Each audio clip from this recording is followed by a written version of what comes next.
เรือนรับรองที่ประทับแหลมหางนาคจังหวัดกระบี่เรือนรับรองที่ประทับแหลมหางนาคเป็นเรือนรับรองที่สร้างขึ้นเพื่อเป็นที่ประทับของพระบาทสมเด็จพระเจ้าอยู่หัวและพระบรมวงศานุวงศ์รวมทั้งใช้เป็นที่รับรองพระราชอาคันตุกะได้ด้วย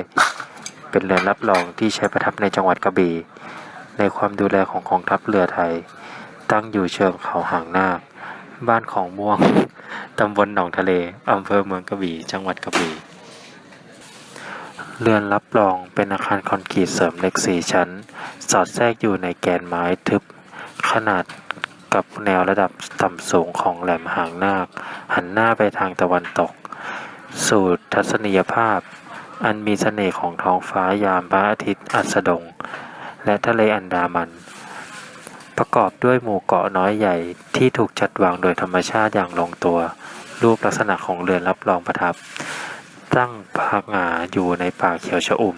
เห็นได้อย่างชัดเจนทางทะเลมีความสง่าภูมิฐานดีขอบคุณครับ